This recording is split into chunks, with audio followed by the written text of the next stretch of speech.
السلام عليكم ورحمة الله وبركاته. أهلا وسهلا مرحبا. الحمد للہ. امید ہے کہ آپ سب ایمان کی بہترین حالت میں ہوں گے. الحمد للہ. رب یسر ولا تؤثر وتمم بالخير. رب اشرح لي صدري ويسر لي أمري واحلل عقدة من لساني يفقه قولي. علما رب زدني علما.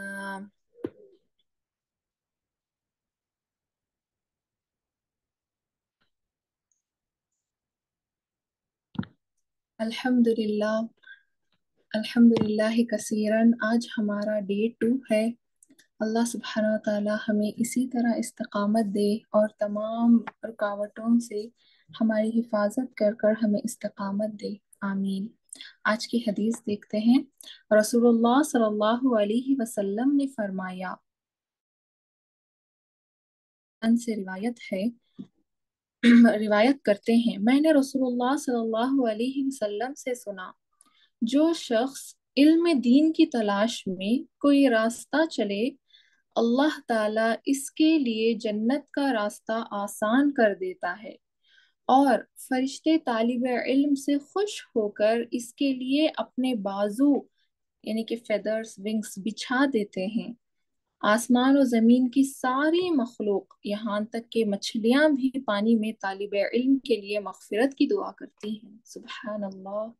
اور عالم کی فضیلت عابد پر ایسی ہی ہے جیسے چاند کی فضیلت سارے ستاروں پر. بے شک علماء ہی انبیاء کے وارث ہیں، اور انبیاء نے کسی کو دینار و درہم کا وارث نہیں بنایا، بلکہ انہوں نے علم کا وارث بنایا ہے. لہٰذا جس نے اس علم کو حاصل کیا، اس نے علم نبوی اور وراثت نبوی سے پورا پورا حصہ لیا. سنن ابی داود. الحمدللہ. اس کے بارے میں مزید شیئر کرنے کے لیے عائشہ دیدی ہمارے ساتھ جوائن کریں گی. السلام علیکم ورحمۃ اللہ وبرکاتہ. ماشاء اللہ کتنی پیاری حدیث شیئر کی ہے ام کلثوم نے، اللہ ان کو جزائے خیر دے. اس حدیث سے ہمیں علم کی اہمیت کے ساتھ ساتھ طالب علم کے بارے میں بھی پتہ چلتا ہے، یعنی کہ عالم. ہم نا کیا ہے حصول علم کے انعامات؟ چلیے ہم اس پر تھوڑی روشنی ڈالتے ہیں. اسی حدیث کا ہم خلاصہ کرتے ہیں، اسی حدیث کو ہم ڈیفرنٹ اپنی زبان میں سمجھنے کی کوشش کرتے ہیں. کیا ہے حصول علم کے انعامات؟ پہلا انعام، ایسا شخص جو علم حاصل کرنے کی راہ میں چلتا ہے تو ایسے شخص کے لیے اللہ تعالیٰ جنت کا راستہ آسان کر دیتے ہیں. جنت کا راستہ اللہ آسان کرتے ہیں، حالانکہ جنت کا راستہ بہت مشکل ہے.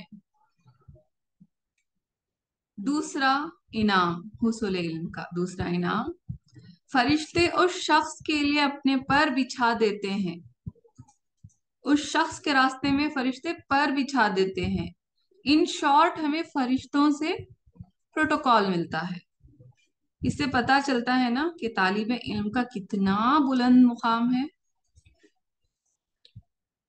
تیسرا انعام، زمین و آسمان کے درمیان کے سارے جاندار اور پانی کی مچھلیاں اس طالب علم کے لیے مغفرت کی دعا کرتے ہیں. یہ ہماری عادت ہے نا کہ ہم ہر ملنے جلنے والے سے یہ کہہ رہے ہوتے ہیں نا کہ ہمارے لیے دعا کیجئے، جب بھی دعا کریں ہمیں دعا میں یاد رکھیں. ہر ملنے والے سے ہم یہ کہہ رہے ہوتے ہیں. یہاں تو طالب علم کے لیے تمام مخلوق بن کہے مغفرت کی دعا کرتی ہے. ان مخلوق کی گنتی صرف اور صرف اللہ کو معلوم ہے. ان مخلوق کی گنتی تو ہمارے لیے ناممکن ہے. چوتھی فضیلت، चौथी चौथा इनाम तालिब इल्म के लिए। आलिम की फजीलत आबिद पर उस तरह है, आबिद मतलब इबादत गुजार, आलिम की फजीलत आबिद पर उसी तरह है जैसे चौदहवीं के चांद यानी फुल मून की फजीलत स्टार्स पर है, सितारों पर है। क्योंकि क्यों फजीलत दी है आलिम को इबादत गुजार से? क्योंकि दुनिया में इबादत गुजार, तहज्जुद गुजार, नमाजी बहुत सारे मिल जाएंगे, लेकिन जिनके पास सही इल्म है, सही इल्म, सिर्फ इल्म नहीं, सही इल्म, ऐसे ऐसे आलिम बहुत कम मिलेंगे। तो आलिम की फजीलत आबिद पर ऐसी है जैसे कि चौदहवीं के चांद की फजीलत सितारों पर यानी स्टार्स पर होती है। क्यों कहा गया है आलिम को चौदहवीं का चांद? क्योंकि चांद की रोशनी बहुत दूर तक जाती है और स्टार्स की रोशनी बहुत दूर तक नहीं जाती। इसलिए आलिम को स्टार से कंपेयर इसलिए आलिम को स्टार से कंपेयर किया है, क्योंकि आलिम आबिद के बामुकाबिला ज्यादा नफामंद होते हैं। फिफ्थ पॉइंट देखते हैं। और उल्मा को अनबिया का वारिस भी कहा गया है। क्यों? क्योंकि अनबिया ने माल दौलत नहीं छोड़ा विरसे में, अपनी विरासत में उन्होंने इल्म छोड़ा था, तो उस इल्म के वारिस उल्मा बने। अल्लाह ताला से दुआ है कि अल्लाह हम सबको भी दीन का इल्म हासिल करने की तौफीक दे, आमीन। दीन को हासिल करने की तड़प हमारे दिलों में डाल दे, हमारे लिए आसान करे, हमें हमें इस दीन को हासिल करने की फिक्र हमारे दिलों में डाल दे, आमीन। उम्मे कुलसुम आप माइक लें। आमीन, अल्लाहुम्मा आमीन। सुभान अल्लाह, कितने ज्यादा फजीलतें हैं हम इल्म हासिल करने। हमें इतनी ज्यादा सहूलियात हैं, अल्हम्दुलिल्लाह। घर बैठे हम इल्म हासिल कर रहे हैं।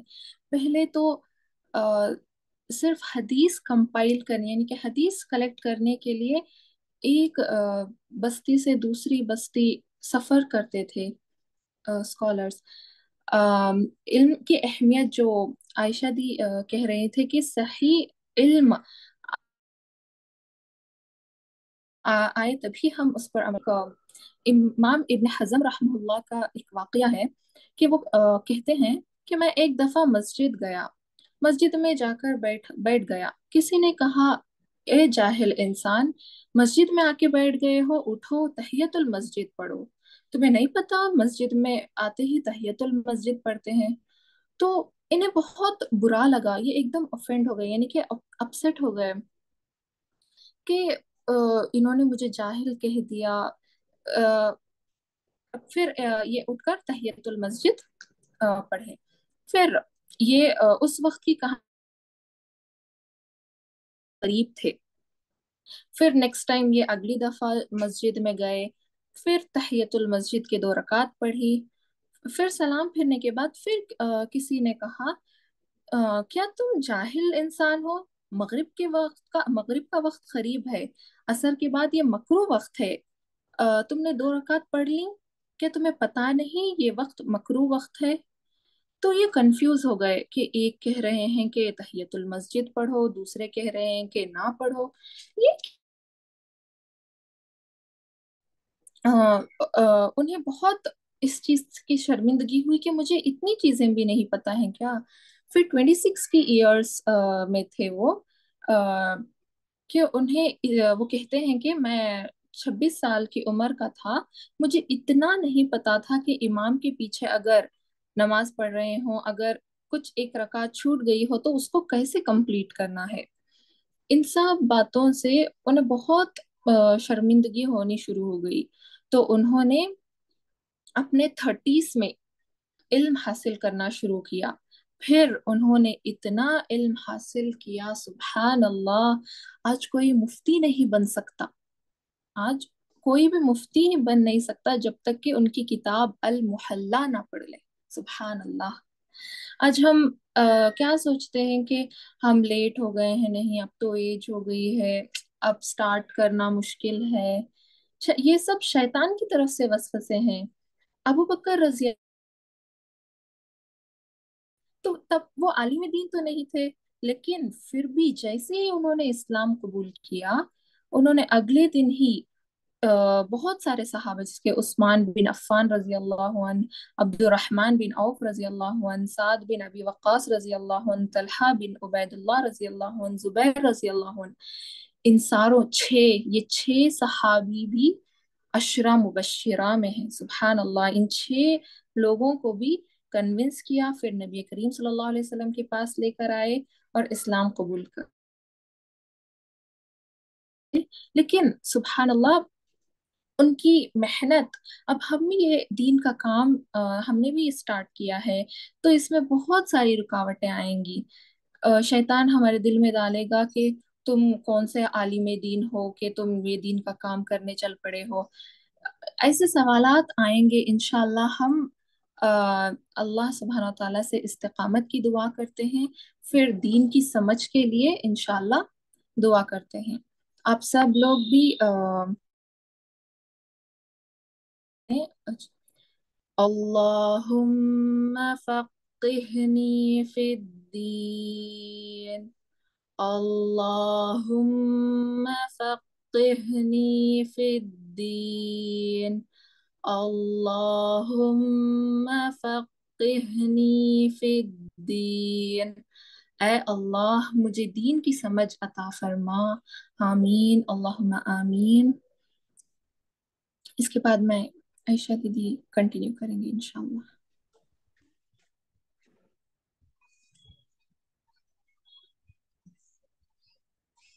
हमारा टॉपिक है ब्रेनस्टॉर्मिंग।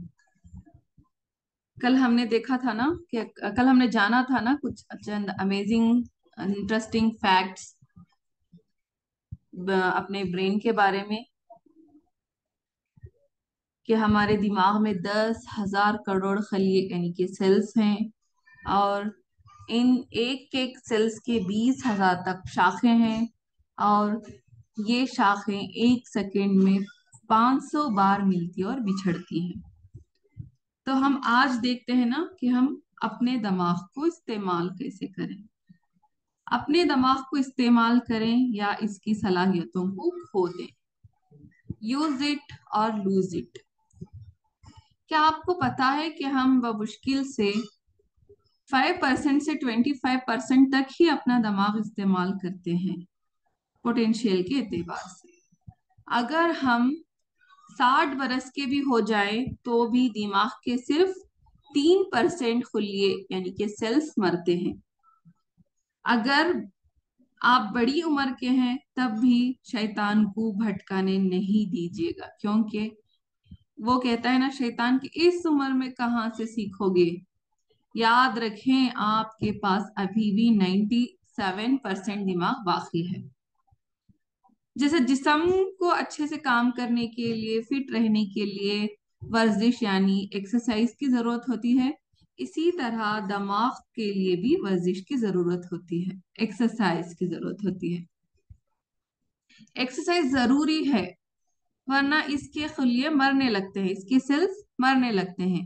क्योंकि क्यों ना हम क्यों ना हम इसको कुरान के लिए इस्तेमाल करें, अल्लाह की खास रहमत भी हम पर होगी।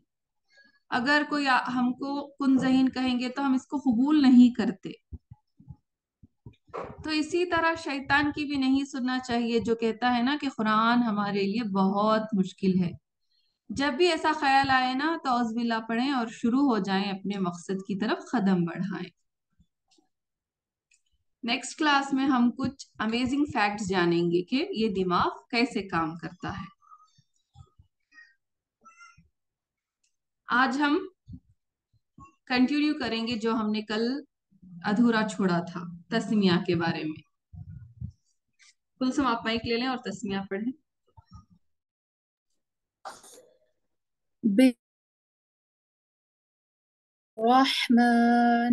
बिर्रहमानिर्रहीम।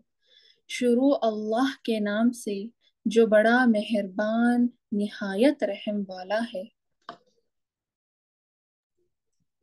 सुभान अल्लाह।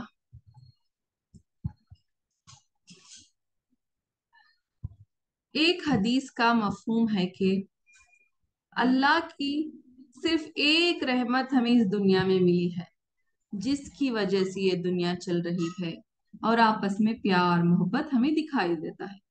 باقی 99 حصے رحمت کے آخرت میں ملیں گے۔ 99 حصے، صرف ایک رحمت ہمیں دکھائی دے رہی ہے اس دنیا میں۔ اگر کافر اور فاجر کو بھی اس بات کا پتہ چل جائے کہ اللہ کس قدر رحم کرنے والا ہے تو وہ بھی جنت میں جانے کی امید لگا بیٹھے گا۔ اور ہم صرف اپنے اعمال کی بنا پر جنت میں نہیں جا سکیں گے، ہم اللہ کی رحمت سے جائیں گے، یعنی کہ ہم اللہ کی رحمت کے بغیر جنت میں بھی نہیں جا سکیں گے، اعمال کی بنا پر تو ہرگز نہیں جا سکیں گے، صرف اور صرف اللہ کی رحمت سے جائیں گے ہم جنت میں انشاءاللہ۔ اللہ وہ رحمان ہے جس نے ہم پر مہربانی کی اور ہمیں قرآن سکھایا ہے۔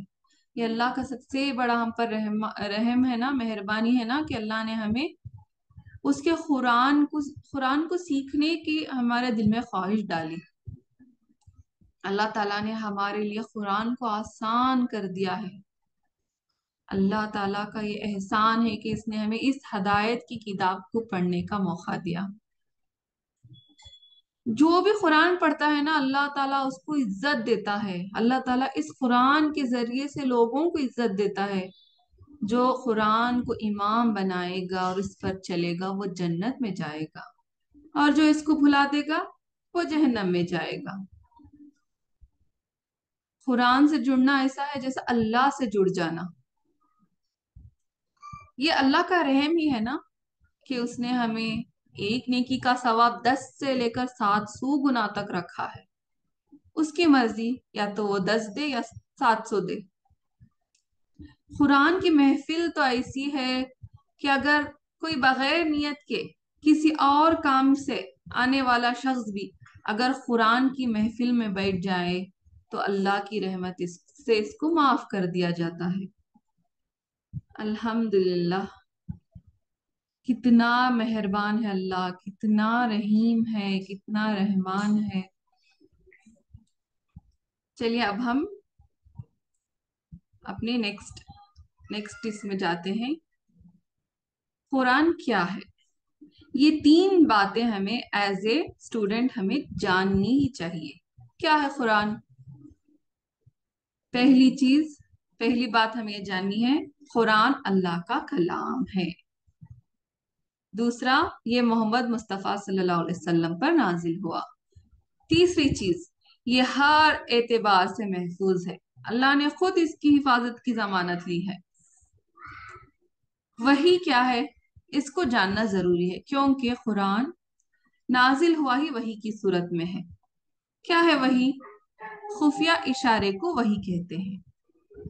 وحی کیسے ہوتی ہے؟ وحی 3 اقسام کی ہوتی ہے۔ پہلی، وحی براہ راست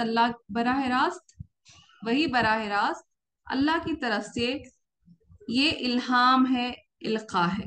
ایک ایگزامپل سے سمجھتے ہیں، جیسے کہ اللہ نے شہد کی مکھی کو وحی کرتا ہے، اللہ دل میں ڈالتا ہے نا اس کے، شہد کی مکھی کے، اور ہر آسمان میں وحی کرتا ہے۔ اور حضرت موسیٰ علیہ السلام کی والدہ کو بھی وحی کی تھی، یعنی ان کے دل میں بات ڈال دی تھی کہ حضرت موسیٰ علیہ السلام کو پانی میں صندوق میں ڈال دیں۔ دوسری قسم ہے پردے کے پیچھے سے۔ اس کا ایگزامپل ہے حضرت موسیٰ علیہ السلام سے تو کلام کیا ہے نا اللہ نے، تو اللہ اور حضرت موسیٰ علیہ السلام کے بیچ میں پردہ تھا جب موسیٰ علیہ السلام اللہ سے بات کرتے تھے۔ تیسری قسم، جبرائیل علیہ السلام کے ذریعے سے قرآن کو حضرت محمد صلی اللہ علیہ وسلم کے قلب پر براہ راست اللہ نے نازل کیا۔ قرآن کا نام قرآن کیوں ہے؟ یہ سوال ہم سب کے دل میں آتا ہے، یہ سوال آتا ہی ہے نا ہمارے دل میں کہ قرآن کا نام آخر قرآن کیوں ہے؟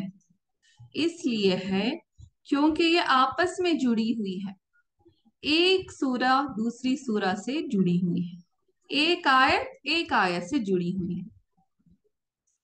चलिए अब सूरा, आयत और रुकू के बारे में थोड़ा जानते हैं। क्या है सूरा, क्या मतलब है सूरे का? लफ्जी मानी के एतबार से सूरा के मतलब है बुलंदी, बाउंड्री वॉल। एक सूरा उसकी आयतों की हिफाजत करती है। हर सूरे का एक मरकजी मजमून होता है।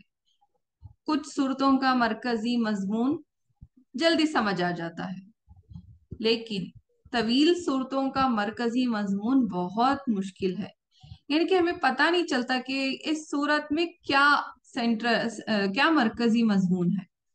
कुछ सूरतें छोटी होती हैं और कुछ बड़ी होती हैं। इसका जानना बहुत जरूरी है, क्योंकि हर आयत एक मोती है और इसको एक लड़ी लड़ी में परोना होता है। हर सूरत का एक मिजाज होता है, यानी कुछ सूरह में खुशखबरी, कुछ में जन्नत की बातें, कुछ में दोजख की बातें। कुछ सूरतें हमें बहुत मोटिवेट भी करती हैं। दो तरह की होती हैं सूरत, मक्की और मदनी। मक्की मतलब जो मक्का में नाजिल हुई, मदनी मतलब जो मदीना में नाजिल हुई। पूरे कुरान में 114 सूरतें हैं। आयत, नशानी को आयत कहते हैं। हर आयत अल्लाह की कुदरत की निशानी है। पूरे कुरान में 6,666 आयत हैं। 6,666 आयत हैं पूरे कुरान में। आयत की भी दो किस्म होती हैं। पहली किस्म आयत कौनी, दूसरी आयत कुरानी। आयत आयत कौनी मतलब यूनिवर्स। एग्जाम्पल, सूरज, चांद, तारे, बारिश। यानी चांद, सूरज, तारे, सितारे ये सब निशानियां हैं। अल्लाह ताला खुद कहते हैं ना कि तदब्बुर करो, गौर और फिक्र करो कायनात पर। दूसरी निशानियां तो ये आयत कुरानी है। आयत कुरानी में भी दो अक़साम हैं। पहली मुहक्कमात और दूसरी मुतशाबिहात। सूरह आले इमरान की आयत नंबर 7 में अल्लाह ने खुद बयान किया है मुहक्कमात और मुतशाबिहात के बारे में। क्या है मुहक्कमात? मुहक्कमात को किताब की जड़ है। मुहक्कमात का मतलब मुहक्कमात का मतलब है, यानी कि मुहक्कमात इन आयत को कहते हैं जिसमें अल्लाह ताला के हुक्म नाजिल हुए हैं। जैसा कि जैसा कि अल्लाह को एक मानो, पैगंबरों पर ईमान लाओ, किताब, अल्लाह की किताबों पर, अल्लाह के फरिश्तों पर और रोज आखिरत पर ईमान लाओ, नमाज कायम करो, माँ बाप से हुस्न सलूक करो। यानी कि जितने भी अल्लाह के अहकामात हैं ये सब मुहक्कम आयत हैं। और कुरान ने कहा है कि ये उम्मुल किताब है, यानी किताब की माँ है, जड़ है। तो जब भी महकमात आए यानी हुक्म वाली आयत आए तो हमें उस पर ईमान लाना है और उन अहकामात पर अमल करना है। दूसरी जो किस्म है वो मुतशाबिहात है। मुतशाबिहात जो हैं उनकी जो तावील है वो सिर्फ अल्लाह के इल्म में है। अहले ईमान सिर्फ इन पर ईमान लाते हैं, यानी कि इनकी तफसील में नहीं पढ़ते। कुरान में कहा गया है कि जो इन मुतशाबिहात के पीछे पड़ते हैं इनके दिल टेढ़े हो चुके हैं। रिजेम्बलेंस है मुतशाबिहात का मतलब। इसे एक एग्जाम्पल से समझते हैं ना। जन्नत के बारे में जितनी भी आयत आई हैं ये मुतशाबिहात है कि जन्नत में नेमतें मिलेंगी और जो हूरों का कॉन्सेप्ट है। अब दुनिया में हम इसकी मिसाल हम नहीं दे सकते और ना हम इसको इमेजिन कर सकते हैं। ना किसी आंख ने देखी है, ना किसी कान ने सुनी है जो नेमतें अल्लाह ताला ने जन्नत में तैयार की हैं। इसी तरह जहन्नम की हौलनाकियों के बारे में भी जो भी आयत आई हैं, क़यामत के बारे में जो भी आयत आई हैं, ये सब मुहक्किमात है। इसी तरह अल्लाह ताला ने शुहदा को भी कहा है ना कि शहीद जिंदा हैं, लेकिन हमें शऊर नहीं है। अल्लाह ताला ने कह दिया है। हम तो यही सोचेंगे ना कि जिंदा कैसे हैं, वो तो وہ مرے ہوئے ہیں، اٹھ نہیں سکتے، وہ تو خبروں میں ہیں. یہ ہماری سوچ ہے، یعنی کہ ہم اس کا شعور نہیں ہے. تو یہ ساری آیات متشابہات ہیں. شہداء تو آخرت کی اور آخرت کی زندگی، جو آخرت کی زندگی ہے، اس میں دنیا کے رولز اپلائی نہیں ہوتے. اس لیے ہمیں صرف ان آیات پر ایمان لانا ہے، نہ کہ بحث بازی کرنی ہے. کلثوم آپ مائک لے لیں. جزاکم اللہ خیر. الحمد للہ ہمارے قرآن میں کتنی چیزیں الحمد للہ ہمیں آج سیکھنے کو ملی کہ قرآن کیا ہے، قرآن میں سورے، رکوع اور آیات کا مطلب. الحمد للہ اللہ کا شکر ہے کہ اللہ سبحانہ تعالیٰ نے ہمیں یہاں پر جڑی قدی. اللہ سبحانہ تعالیٰ قرآن کو ہماری دل کی بہار بنائے اور ہمارے سینے کا نور بنائے اور ہمارے رنج و غم کو اور ہماری پریشانیوں کو دور کرنے کا ذریعہ بنا دے. آمین اللہم آمین. جزاکم اللہ خیر. سبحان اللہ و بحمدہ، سبحانک اللہم بحمدک، نشہد ان لا الہ الا انت، نستغفرک و نتوب الیک. سبحان ربک رب العزة عما يصفون وسلام على المرسلين والحمد لله رب العالمين. جزا الله عن محمدا ما هو أهله صلى الله عليه وسلم. جزاكم الله خير. السلام علیکم ورحمۃ اللہ وبرکاتہ. وعلیکم السلام ورحمۃ اللہ وبرکاتہ.